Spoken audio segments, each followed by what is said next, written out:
காலத்தால் அழியாத மத சார்பற்ற நடுநிலை தவறாத உங்கள் குரல் ஃப்ரம் மீடியா நெட்வொர்க்கிங் இரவு நேர செய்தி அறிக்கைகள்.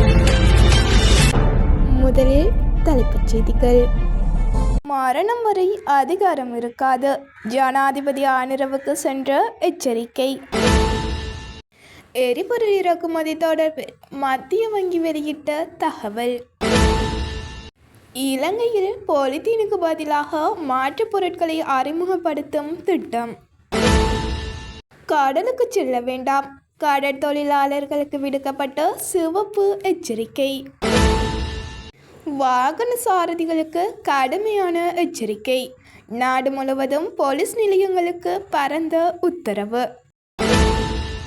காலிமுகத்திடல் கடற்கரையில் கண்டெடுக்கப்பட்டுள்ள சடலம், போலீசார் விசாரணை. இன்று பிற்பகலுக்குள் வெப்பநிலை 45°C வரை உயரக்கூடும், வளிமண்டலவியல் திணைக்களம்.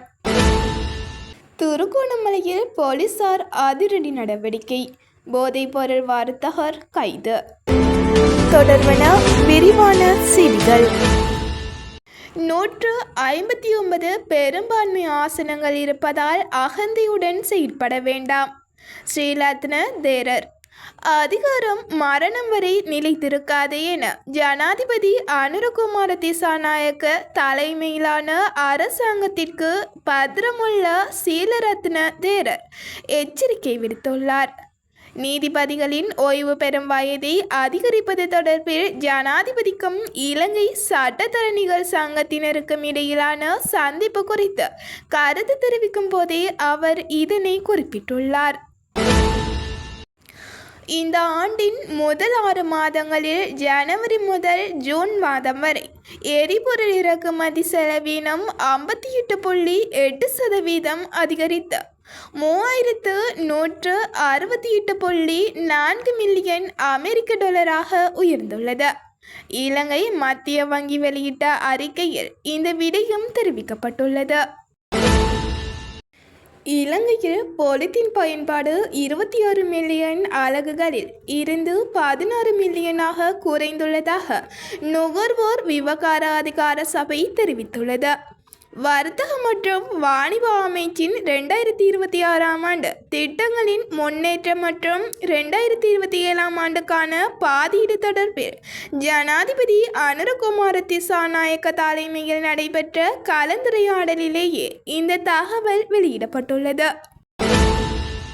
பலத்த காற்று மற்றும் கொந்தளிப்பான கடல் தொடர்பில் வானிலை ஆய்வு மையம் சிவப்பு எச்சரிக்கை விடுக்கப்பட்டுள்ளது. இந்த அறிவிப்பு இன்று காலை 10:30 மணிக்கு விடுக்கப்பட்டது. இது நாளை காலை 10:30 மணி வரை செல்லுபடியாகும் என்றும் தெரிவிக்கப்பட்டுள்ளது. பேருந்து நிறுத்தங்களில் வாகனங்களை நிறுத்தி பொது பேருந்துகளுக்கு இடையூறு விளைவிக்கும் வாகன ஓட்டுநர்கள் மீது சட்ட நடவடிக்கை எடுக்குமாறு போலீஸ் நிலையங்களுக்கு உத்தரவிடப்பட்டுள்ளது. பேருந்து நிறுத்தங்களில் நிறுத்தப்படும் வாகனங்களால் போக்குவரத்து நெரிசல் ஏற்படுவதோடு பயணிகளின் பாதுகாப்பினை கேள்விக்கு உட்படுத்துவதாகவும் தெரிவிக்கப்பட்டுள்ளது. காலி முகத்திடலுக்கு அருகிலுள்ள கடற்கரை பகுதியில் இருந்து நபரொருவர் சடலம் கண்டெடுக்கப்பட்டுள்ளது. எவ்வாறு உயிரிழந்தவர்களின் ஆளடையாளம் இதுவரை உறுதிப்படுத்தப்படவில்லை என்றும் சடலத்தை அடையாளம் காண முடியாத நிலையில் உள்ளதாக போலீசார் தெரிவித்துள்ளனர்.